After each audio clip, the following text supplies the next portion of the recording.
자, 22년 국가직 9급 형사소송법 개론 기출해설 강의 시작하도록 하겠습니다. 자, 지금 해설 자료가 두 개 올라가 있죠. 형사소송법이 있고 형사소송법 개론 과목이 있어요. 본인이 이제 응시하는 직렬에 따라 가지고 이제 과목명이 다르고요. 자, 내용 자체는 자, 일단 형사소송법 기출해설, 개론 기출해설에서 그 개론 기출해설 각주에 달아놨죠.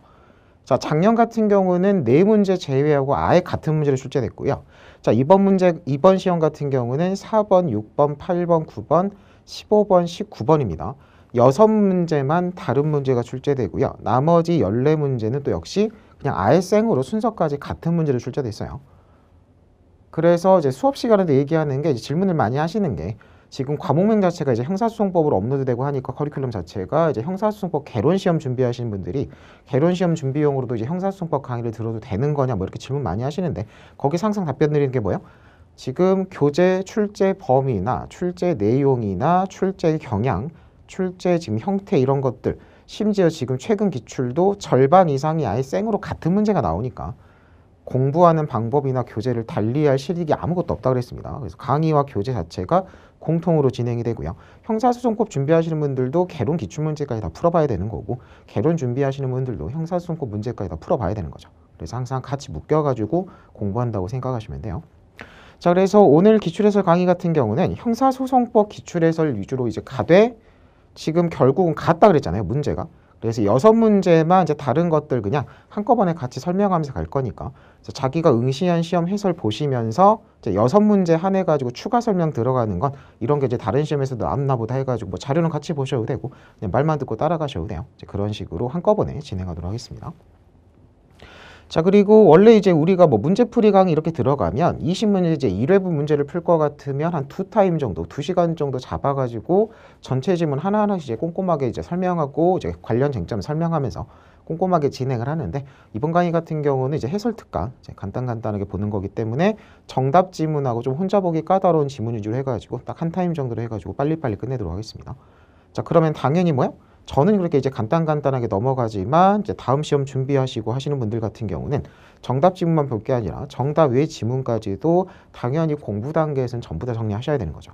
그래서 혼자서도 충분히 볼 수 있게 해설 부분에 보시면 정답 지문만 해설을 달아놓은 게 아니라 전체 사지선다 전체 지문에 대한 해설 판례 규정 같은 걸 다 충분히 혼자서 꼼꼼하게 독학으로도 공부할 수 있게 전체 다 달아놨고 중요 부분에 대해서는 밑줄 표시까지 다 끝내놨습니다. 그래서 나 이제 수업 듣고 나서도 전체 지문 정리를 꼭 복습 단계, 복습 시간 잡아가지고 혼자서 해보셔야 돼요. 자, 그리고 나서 이제 바로 들어가죠. 자, 1번 가셔가지고요. 자, 공통문제 그냥 순서대로 진행하고 지금 이제 개론 문제 달라지는 거 중간에 이제 형사소송법 문제부터 푼 다음에 그 해당 순서 가가지고 개론 문제 추가로 보는 식으로 진행할게요. 그래서 두 과목 준비하시는 분들 맞춰가지고 보시면 됩니다. 자, 1번으로 가죠. 형사소송의 이념 기본 원칙입니다. 자, 동그라미 1번 같은 경우는 위수증, 독수, 독과 독수의 과실 이론 그냥 그대로 나온 거죠.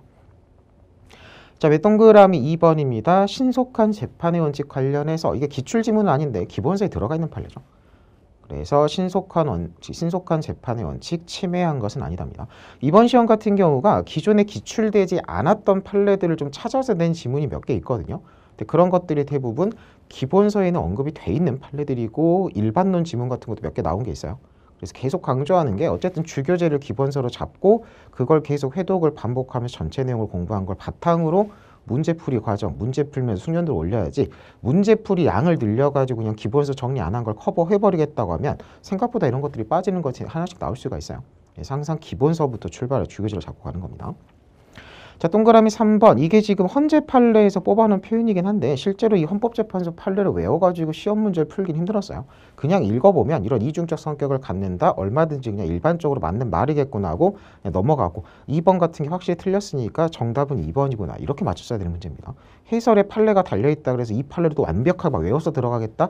그런 게 아닌 지문들이 이렇게 한두 개씩 있는 거고 이번 시험이 이런 것들이 한두 개씩 좀 나온 게 있어요. 그 다음에 동그라미 4번. 당사자 신청에 따른 증거조사 그리고 추가적인 법원의 직권 증거조사죠. 자, 2번으로 바로 갑니다. 자, 기억번 보세요. 행정절차 국회에서의 조사 절차에서도 진술 거부권 자체는 보장되고요. 자, 이 판례가 이제 어느 판례까지 이어지는 거예요? 국회 증언감정법상 뭐야? 위증죄에 있어서 위원회에 고소 관련 그런 판례들이 있었죠. 당연히 국회 청문회에서 행정 절차 이런 국회에서 증언 증거 조사 절차, 증언 거부권 같은 거 보장, 진술 거부권 같은 거 보장되고 그런 것들이 위증죄 처벌까지 연결된다 생각하면 직접적인 이런 판례 모르더라도 어느 정도 맞출 수 있는 질문 내는 거였습니다. 그래서 아까 앞에서 본 그 뭐야? 이중적 성격이랑 지금 2번에 있는 기억번 지문이 이번 시험에서 여러분들이 기출문제만 막 풀어 그냥 돌려가지고는 정리가 안 됐던 지문들이에요. 딱 이 두 개거든요. 그래서 참고로 봐두시고요. 나머지들은 간단하죠. 그다음에 니은번 한번 보세요. 헌법에서는 직접적으로 불리한 진술 한정이지만 형사소송법 법률 규정에서는 불리한 진술에 한정하지 않는다죠. 이것도 그냥 기본서에 써 있는 일반론 표현이에요. 물론 이제 해설은 지금 조문 자체를 달아놓은 거죠. 비교해서 한번 읽어보시고요. 나머지들은 봐두시면 돼요. 우리 미음번 같은 경우는 아주 여러 번 나왔던 기출이죠. 자, 3번으로 갑니다. 자, 3- 동그라미 1번 보세요. 고소라는 소송행위 방식, 구두주의, 서면주의. 다만 구두의원 고소는 조서로 남기되 그 조서는 독립된 조서일 필요 없다. 여러 번 나왔던 지문이죠. 자, 동그라미 2번 지문이 이번 시험에서 가장 애매한 지문이에요.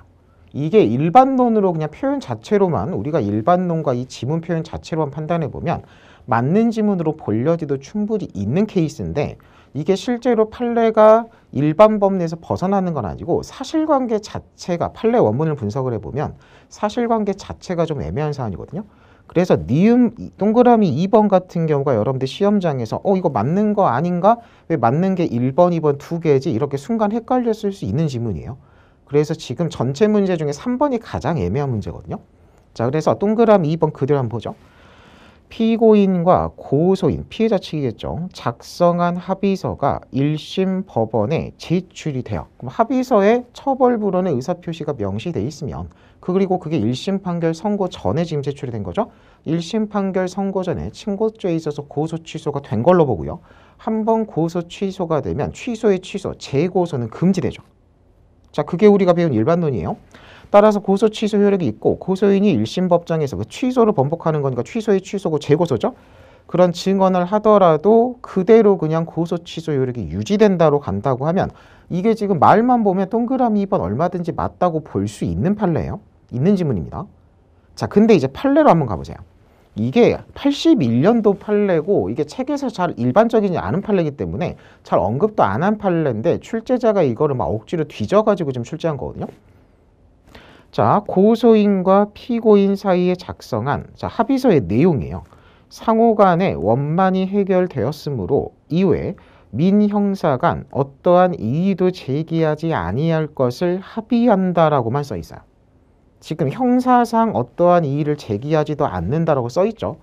이게 처벌 희망의사표시 철회, 처벌 불원의사표시, 기존 고소의 취소 이런 걸로 해석할 여지가 아주 없는 건 아닌데 자, 어쨌든 그렇게 써놓은 취지의 합의서가 1심 법원에 제출이 되었는데 고소인이 1심에서 고소 취소가 없다고 직접적으로 말한 바 있다면 그 먼저 제출한 합의서로 고소 취소의 효력이 발생하지 않는다 판례야. 자, 이 판례는 어떻게 해석하셔야 되냐면 이 합의서에 써 있는 내용만으로는 고소 취소로 볼 수 없다라는 취지 판례입니다.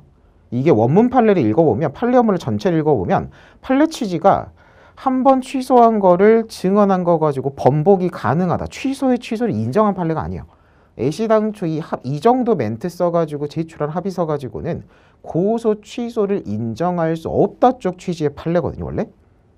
근데 지금 그런 멘트가 원문을 읽어보면 뉘앙스가 나오는데 2번 지문, 문제 지문만 봐가지고 솔직히 수험생이 시험장에서 이런 판례를 막 꼼꼼하게 우리가 분석해서 공부하지 않거든요. 사실관계가 애매한 거라서. 이런 것들을 공부하지 않은 상태에서 풀라 그러면 2번은 맞는 걸로 판단하는 게 어떻게 보면 더 차근차근 그냥 일반적으로 제대로 공부한 사람들의 판단일 수도 있어요.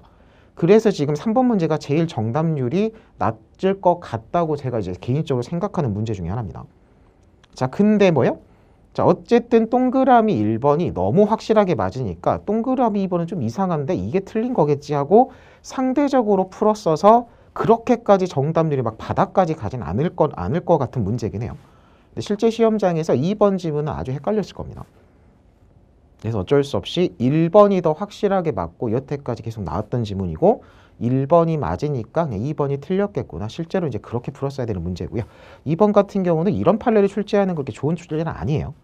어쨌든 직접적인 판례가 있고 그 판례 표현을 아주 또 아예 바꿔버린 건 아니기 때문에 틀린 지문으로 처리하는 게 맞습니다. 이게 정답이 쪽으로 이제 해야 되는 거 아니냐, 이렇게 오류로 봐야 되는 거 아니냐 하시는 분들 있는 것 같긴 한데 이게 오류까지 보긴 또 힘들어요. 판례 원문을 그대로 따가지고 낸 거기 때문에.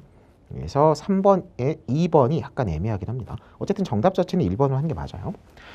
자, 그 다음에 4번으로 가셔가지고요. 자, 하자치유 판례는 객관이 다 중요 판례라고 했었고요. 다 지금 언급했던 판례들이죠.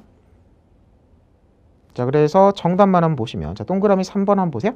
자, 주신문에서는 유도신문 허용되지 허용되지 않는 유도신문 한 경우에도 이러이러한 책문권 포기에 따른 하자치유 긍정하냐 이렇게 가는 거죠. 자, 그래서 동그라미 3번 판례 해설로 한번 보세요. 자, 동그라미 3번 부분, 그 동그라미 2번이 주신문이죠. 자, 동그라미 3번 부분입니다. 공소사실자, 공소제기 방식 문제죠. 공소제기 방식은 뭐라고요? 예외 없는 서면주의고요. 자, 예외 없는 서면주의에서 우리가 최근에 가장 중요한 판례가 뭐였어요? 서류 제출 없이 범죄일람표 파일 같은 거 제출한 거 서면으로 볼 수 없고 서면주의 위반은 현실적 필요성이나 책문권 포기 등에 따른 하자치유 또한 긍정하지 않은 판례도 있죠. 자, 이 판례도 마찬가지입니다. 그냥 공소장이 아닌 다른 서류죠. 공소장 변경 허가 신청서 같은 걸로 가름해버리는 식으로 공소제기, 공소장 서면 제출이 없으니까 할 수 없는 거고, 공소제기 불성립에 따른 서면주 위반은 하자치유 또한 부정하는 쪽으로 가는 겁니다. 검사의 서명 추한 정도만 인정하는 거지 공소제기 방식은 판례가 기본적으로 엄격하게 해석하는 거죠. 그래서 3번이 틀린 거고요. 자, 그 다음에 이제 형사소송법 4번 말고 형사소송법 개론에서 4번 문제가 좀 이제 이 형사소송법 4번 문제는 달라지죠. 자, 개론 4번입니다. 자, 국민참여재판 보세요. 자, 동그라미 1번 국민참여재판법에서 가장 중요한 조문이죠. 배심원의 유죄무죄 판결과 유죄임을 전제로 한 양형 의견은 법원을 기속하지 않아요. 따라서 배심원단에서 유죄라고 하더라도 법원 재판부가 얼마든지 무죄로 바꿔서 인정할 수 있다고 했습니다. 자, 동그라미 2번 개별 국선 선정 사유 있죠. 자, 동그라미 3번 위법 절차. 그다음에 동그라미 4번 19세가 아니라 20세죠. 뭐 이런 거 나이 장난치는 거 이제 바로 맞추시겠죠. 자, 5번으로 이제 바로 갑니다. 자, 증거 개시제도 266조의 3 피고인 측에서 검사한테 하는 증거 개시, 266조의 11 검사 측에서 피고인한테 청구하는 증거 개시예요. 그리고 법원에 쫓아가서 이제 청구하는 게 266조의 4였죠. 자, 동그라미 1번 방금 얘기한 건 개관 그대로 써 있는 거고요. 266조의 3, 266조의 11 존재만 아시면 풀 수 있는 거고요. 동그라미 2번입니다. 증거 개시 대상 역시 조문 그대로 정리하는 거죠. 자, 동그라미 3번입니다. 검사가 안 보여주고 제안하면 법원에 쫓아가서 보여달라고 신청할 수 있고요. 자, 동그라미 4번은 뭐 판례를 모르더라도 이건 기본 일반론을 푸는 거죠. 402조, 403조 1항, 403조 2항 일반론 가지고 이런 건 정리하고 끝내는 거라 그랬어요. 자, 402조에서 결정에 대한 보통항구 일반적 가능하다 하되 402조 단서에서 법률에 특별한 규정이 있으면 그러하지 않다. 항고하지 못한다고요. 그 특별한 규정이 바로 403조 1항에서 나오는 거죠. 판결 전의 소송 절차는 결정과 관할에 관한 결정은 항고하지 못한다라고 해요. 근데 또 거기에 대한 예외가 403조 2항인 거죠. 판결 전에 소송 절차는 결정이라도 구금보석. 근데 구금보석이 말에 한정하지 않고 사람 붙잡고 풀어주는 대인적 강제처분. 역시 압수, 압수물 환부, 물건 뺏고 돌려주는 대물적 강제처분 관련하면 다시 항고할 수 있다로 올라갔었죠. 그래서 원칙, 예외, 예외에 대한 이유를 정리하라고 했습니다. 그래서 즉시 항고는 개별 암기 대상이에요. 즉시 항고는 개별 규정이 있어야만 할 수 있는 거니까 즉시 항고 개별 규정을 두는 것들에 대한 개별 암기 대상이지만 보통 항고 같은 경우는 즉시 항고는 개별 암기하고 나서 그 결정의 성질에 따라서 방금 얘기한 일반론으로 된다 안 된다 그냥 읽고 넘어가고 이런 문제도 마찬가지예요. 증거 개시 결정, 판결 전의 소송 절차에 관한 결정에 해당하고요. 이게 무슨 구금이니 보석이니 압수니 관련해서 강제처분 관련이 아니죠. 그러니까 403조 1항에 판결 전의 소송 절차에 대한 결정에 해당해가지고 항고하지 않는다로 그냥 맞거나 하고 넘어갔어야 돼요. 꼭 판례를 때려 외워야지만 풀 수 있는 지문이 아닙니다. 그래서 이런 것들 수업 시간에 엄청 강조했었죠. 자, 그리고 6번으로 가서요. 전문 증거에 관한 설명입니다. 자, 일단 형사소송법 기억번. 자, 사법경찰관이 피의자를 신문하기에 앞서서 진술거부권 행사 관련해서 미리 알려주고 답변 기재하고 이런 거 있어야 되죠. 그런 거 없으면 위수증 증거능력 부정이고 위수증에는 또 뭐도 돼요? 전문 법칙의 첫 번째 요건이죠. 적법 절차 방식 관련해서 적법한 절차 방식을 갖춘 게 아니기 때문에 증거 능력 부정. 어쨌든 증거 능력은 부정입니다. 자, 그 다음에 니은번으로 가셔가지고요. 전문 증거의 요건이죠. 전문 법칙이 적용된 전문 증거 요건 두 가지가 뭐라고요? 진술 증거여야 되고요. 그 진술 내용의 진실성이 요증 사실에 대한 것이어야지 진술 자체의 존재 현존이 증거가 되면 전문 증거가 아닌 본래 증거다고요. 그리고 또 뒤에도 있죠. 진술의 진실성과 관계없는 간접 사실에 대한 정황 증거로 사용됨에 그친 때에는 역시 전문 증거가 아니라 본래 증거니까 전문 법칙 같은 거 적용되지 않는다 그랬습니다. 자, 디귿번은 제2전문 증거의 증거 능력에 대한 판례 태도가 어때요? 전문 진술 기재 조서만 전문 진술에 대한 전문 조서에 대한 전문 법칙을 모두 갖춘 경우에 한해서 증거 능력 인정하고요. 나머지 제2전문 증거는 증거 능력 부정이죠. 하지만 어쨌든 이것도 전문 증거니까 318조 1항에 증거 동의가 있으면 당연히 또 증거 능력이 있는 거죠. 자, 디귿번이 그 뒷부분이 틀린 거죠. 자, 리을번은 뭐래요? 실황조사서의 법적 성격 관련해가지고 실황조사서에 대한 그 판례 태도죠. 그래서 사고 발생 직후 사고 장소에서 긴급을 요하여 판사의 영장 없이 시행된 것으로서 216조 3항에 따라 작성된 것이라면 216조 3항을 쓰니까 사후영장을 받아야 되고 사후영장 안 받으면 증거로 못 쓴다고 했습니다. 원래 이제 쟁점은 실황조사서에 대한 전문 법칙에 왜 검증조서 거죠? 312조 6항을 적용할 수 있냐 없냐에 관련된 판례긴 한데 직접적으로 312조 6항이 적용된다 안 된다에 대한 판시가 아니에요. 딱 지금 이 판례 표현 그대로만 받으라고 했잖아요. 그래서 그 판례 그냥 그대로 나온 거죠. 자, 그 다음에 형사소송법 개론 6번 문제입니다. 자, 전문 증거죠 또. 자, 동그라미 1번 뭐예요? 312조 1항 개정된 내용이죠. 그래서 적법 절차 방식, 실질적 진정 성립, 특신 상태 요건에서 검사 피신에 대해 이제 적법 절차 방식과 내용 인정으로 바뀐 거고요. 바뀐 규정에 대해서는 대법원 판례가 아직 나온 바가 없기 때문에 판례는 나올 수도 없는 거고 그냥 규정 그대로 물어본다고 했는데 그냥 규정 그대로 나온 거죠. 나온다고 한 게 나온 거니까 이런 거 이제 바로 맞추고 넘어가셔야 돼요. 자, 다음에 동그라미 2번으로 갑니다. 상업장부 항해일지 기타 업무상 필요로 작성한 통상문서 315조 2호고요. 동그라미 3번 증언 거부 상황을 초래했다는 등의 특별한 사정이 없는 이상 314조 요건 부정이죠. 동그라미 4번입니다. 자, 피고인의 진술을 내용을 하는 전문 진술 기재 조서죠. 아까 얘기했죠? 전문 진술에 대한 316조, 전문 조서에 대한 312조 내지 314조 요건을 각각 모두 갖춘 경우에 한해서 증거 능력이 있다죠. 그래서 여기 피고인의 진술이니까 어떻게 돼요? 전문 진술이 원죄수사 피고인 316조 1항으로 가는 거죠. 그래서 뒤에 있는 이제 1항의 요건까지 그대로 써 있는 겁니다. 그냥 그대로 보시면 되죠. 자, 그 다음에 7번으로 가셔가지고요. 강제체열 케이스죠. 자, 동그라미 1번 보세요.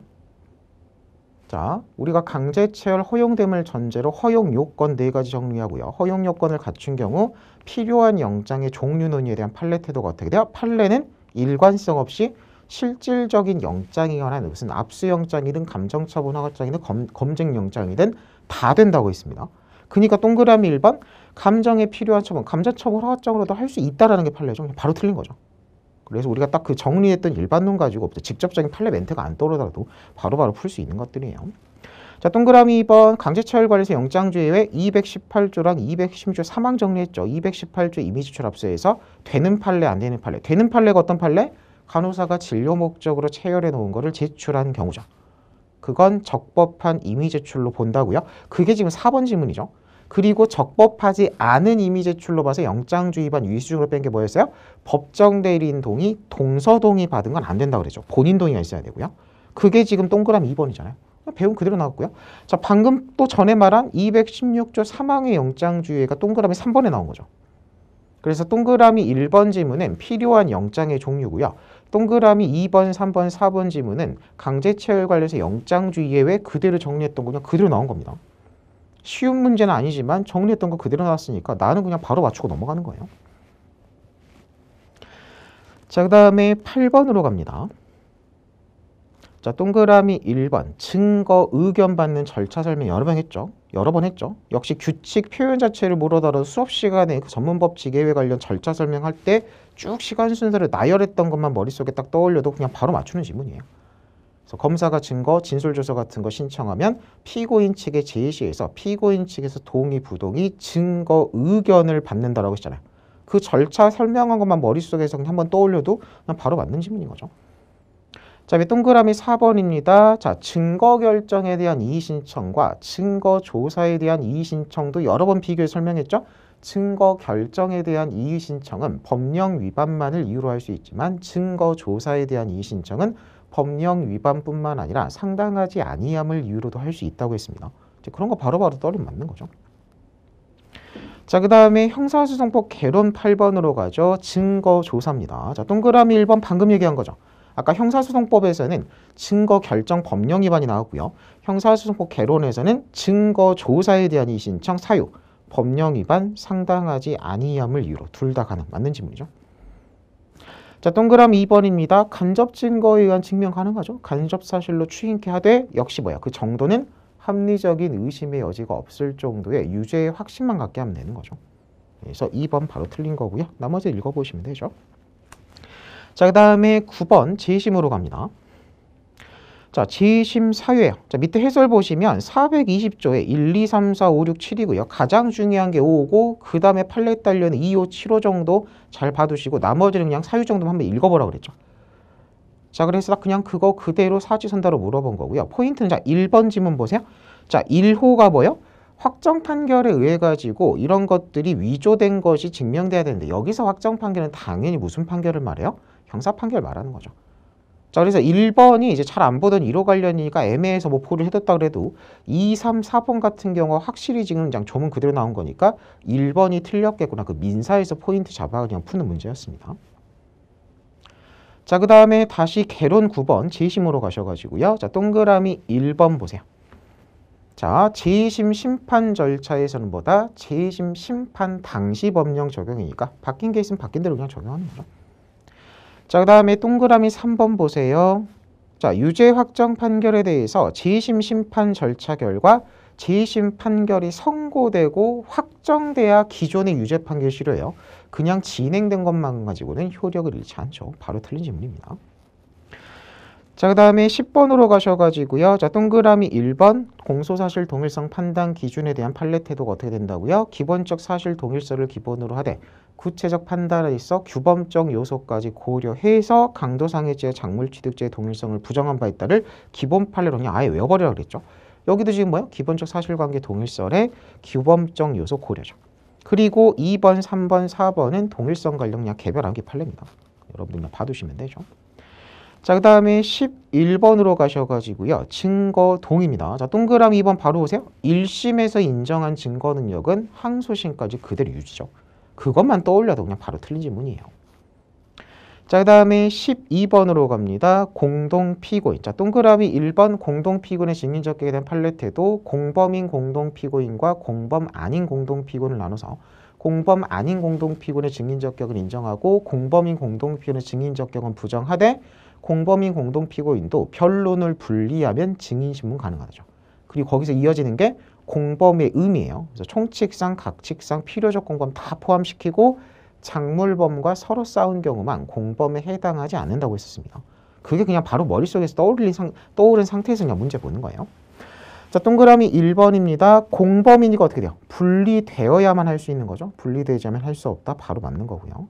자, 동그라미 2번입니다. 대양범인 공동피고는 평가하면 어떻게 돼요? 공범에 해당하죠. 그 공범의 의미예요. 대양범, 각칙상, 필요적 공범 다 포함이니까. 그래서 공범인 공동피고인, 딱 그걸 전제로 지금 깔아준 거죠. 분리로 피고인주에 벗어나면 증인될 수 있어요. 그러니까 지금 1번, 2번은 공동피고인의 증인적격에서 2번에서 그냥 공범성 판단만 해봐라 지금 그렇게 나온 거예요. 포인트를 잡으면서 풀으셔야죠. 그래서 공범의 의미를 알고 있냐를 물어본 게 동그라미 2번입니다. 자, 동그라미 3번, 자, 공범 아닌 피고인은 될 수 있고요. 동그라미 4번은 뭐요? 공동피고인의 증거, 공동피고인 법정 진술 자백의 증거 능력 그리고 공동피고인의 법정 진술 자백이 우리 당해 피고인의 자백에 포함될 거냐죠. 그래서 결론은 포함되지 않는다.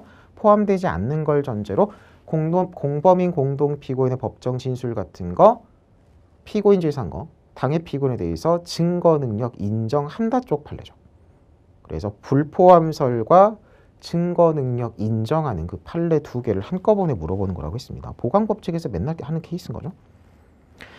자, 그 다음에 13번으로 가셔가지고요. 동그라미 1번. 증언 번복 목적의 참고의 주사는 위법하고요. 그 결과 작성된 진술조서, 진술서, 위증죄로 입건한 피신조서 전부 다 증거능력 부정이죠. 바로 틀린 지문입니다. 자, 그 다음에 14번으로 가셔가지고요. 자, 312조 사망, 동그라미 1번입니다.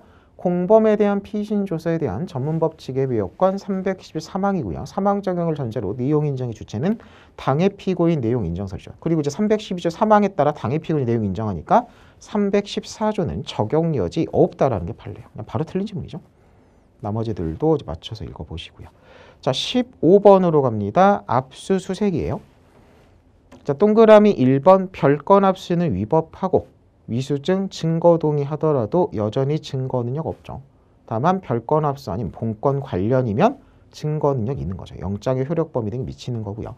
이러한 본건 별건 판단의 기준을 이 최근 판례가 어떻게 쓰고 있어? 동그라미 2번으로 이어지는 거죠. 객관적 관련성과 인적 관련성이에요. 그래서 객관적 관련성의 의미를 동그라미 2번, 3번에서 물어보고 있는 거고요. 동그라미 4번이 인적 관련성 의미죠. 하나 판례를 지금 4지문도 끊어놨습니다. 이게 기존 시험에는 이렇게까지 그냥 한 판례를 끊어가지고 물어보는 게 별로 없었는데 이번 시험이 특이하게 이런 것들이 아까 420조 그냥 조문 하나에서 물어보고 이 문제 같은 그냥 판례 하나에서 물어보고 약간 이런 식으로 나오는 것들이 몇 개 있죠. 출제 경향이 살짝 바뀐 거긴 한데 그게 여러분들 뭐 공부 과목을 달리할 건 아니에요. 그냥 기존에 공부한 대로 차근차근 공부하면 오히려 어떻게 보면 더 쉬운 거기도 합니다. 자, 그 다음에 다시 15번으로 가셔가지고요. 자, 개론 통비법이에요. 자, 동그라미 1번. 자, 육성해야 되고, 그러니까 사물에서 발생한 우당탕 소리 안 되고요. 육성이라 하더라도 의사 전달해야지 비명 소리 같은 거는 대화에 해당하지 않는다. 중요 판례죠. 자, 동그라미 2번입니다. 이미 수신이 완료된 건 실시간만 감청 대상이고 이미 끝난 거는 압수수색 대상이다. 이것도 여러 번 나왔죠. 자, 동그라미 3번입니다. 일방이 타방 몰래 하는 건 타인과 타인 사이 대화가 아니니까 통비법 위반 아니다. 또 나온 거고요. 자, 동그라미 4번은 최신 그 개정법 정리할 때 이거 정리하라 그랬죠. 자, 패킷 감청의 위헌성을 확인한 헌재 판례가 나오고 나서 그 통비법 5조 자체는 건드리지 않고 뭐가 추가됐다고요? 패킷 감청 결과 이것저것 수집한 정보에 사후 처리 관련해서 통비법 12조-2가 신설됐고 그 조문 정도는 한번 읽어보고 들어가야 된다 했잖아요. 그냥 그거 그대로 나온 거죠. 그래서 사경이 이것저것 압수한 거 계속 보관할 거 이제 폐기할 거 구별해가지고 검사의 승인, 검사가 이제 법원에 사후 승인 청구했죠. 그래서 통비법 12조- 그냥 읽어보라는 거 그 2항 내용 그대로 나온 겁니다. 그래서 1항하고 2항 정도는 읽어보라 했다 그랬잖아요. 딱 그냥 그대로 나온 거고 4번 같은 경우 그래서 바로 틀린 거 체크할 수 있습니다. 자, 그 다음에 16번으로 가셔가지고요. 자, 전자정보 압수예요. 자, 전자정보 압수 최신 판례 계속 나왔고 이거 최신 판례에서 다룬 것들도 역시 그대로 나왔죠. 자, 동그라미 1번입니다. 피의자 소유 정보 저장 매체, 노트북 같은 거를 제3자, 그러니까 사기 피해자가 사기꾼 피의자의 노트북을 가지고 있다가 이미 제출했다 이런 거 생각하시면 돼요. 자, 이렇게 밝힌 경우에도 특별한 사정이 없는 한 수사기관은 자, 항상 본건 압수, 별건 압수 엄격 해석이죠. 범죄 혐의 사실과 관련된 거에 한정해서 압수해야 되고요. 자, 동그라미 2번으로 바로 자, 동그라미 2번 보세요. 자, 밑에 그냥 해설로 볼까요? 자, 동그라미 1번 해설 보세요. 자, 이미 제출자인 제3자가 이런 일괄 제출 의사를 밝혔더라도 전반에 관한 처분권이 제3자 있거나 동의를 추단할 수 있는 등의 특별한 사정이 없는 원칙, 이미 제출을 통하여 영장 없이 적법하게 압수할 수 있는 것은 혐의 사실과 관련된 정것에 한정해요.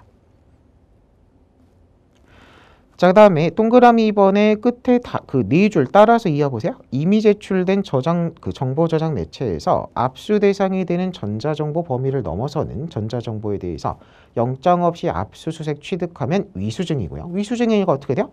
증거 동의해봤자 여전히 증거 능력은 부정된다는 겁니다. 그래서 2번이 틀렸죠. 자, 그다음에 동그라미 3번 보세요. 그래도 최신 판례 관련해가지고 밑줄 부분 보시면 해설로 가셔가지고요. 자, 이미 제출한 피의압수자에 더해서 이미 제출자 아닌 그 정보 저장 매체 소유자인 피의자에게도 별도로 참여권이 보장되어야 하냐예요. 그래서 최신 판례에서 추가해서 쓰고 있는 부분이니까 이 부분 체크하고 들어가야 된다 그랬고 그냥 그게 그대로 또 나왔죠. 그래서 최신 판례는 공부를 안 하면 아예 손을 못 대는 문제들이 이렇게 나옵니다. 그래서 항상 시험 딱 한 달 전쯤 해가지고 최신 판례 무조건 업데이트해서 들어가는 거죠, 우리가. 자, 그 다음에 17번으로 갑니다. 자, 강제 처분. 동그라미 1번 개별 제시 원칙. 동그라미 2번 행정 절차. 동그라미 3번 예외적 사후 제시. 동그라미 4번 신체 수색은 성년 여자 참여죠. 검증이 신체 검사가 의사 참여가 있는 거죠. 그래서 그 검증이랑 헷갈리라고 된 겁니다. 4번 틀린 거죠. 자, 18번으로 갑니다. 자백 보강 법칙 관련해서 보강 증거 되는 거 안 되는 거 개별 판례 암기 사항이죠. 이런 것들은 혼자서 여러분들 읽어보시고요. 자, 19번으로 바로 갑니다. 불변금이죠. 자, 동그라미 1번 이렇게 벌금으로 바뀌었으니까 경한 거고 노역장 유치가 초과한다 하더라도 이제 벌금 주형으로 보는 겁니다.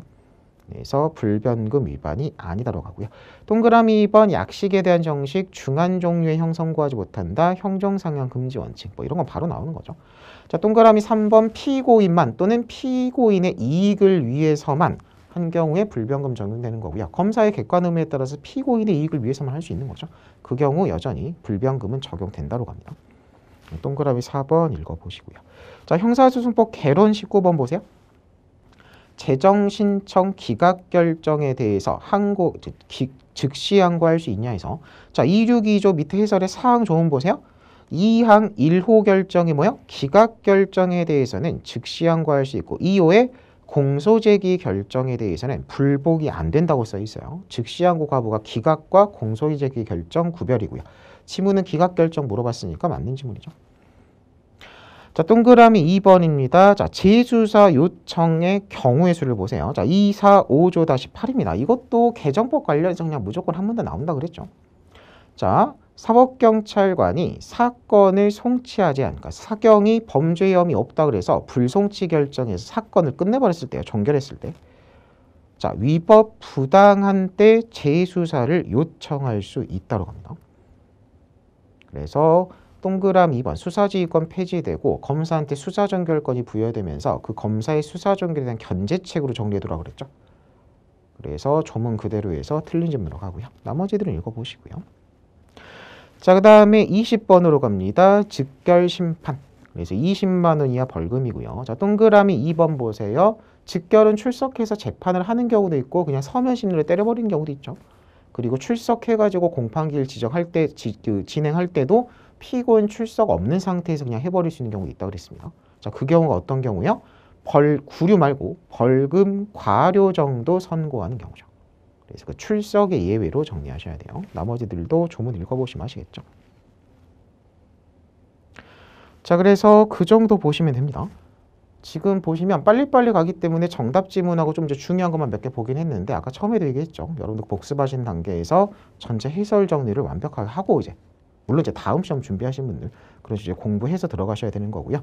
당연히 이제 이번 시험 보신 분들 같은 경우는 그냥 이런 식으로 그냥 가볍게 보시고 이제 이번에 붙어가지고 다음 강의 같은 거 이제 들을 필요도 없는 게 가장 좋은 겁니다. 이제 이번 시험에 아쉽게 안 되거나 아예 그냥 다음 시험 준비하신 분들은 꼼꼼히 정리하셔야 되는 거죠. 자, 그래서 기출에선 여기까지 하고요.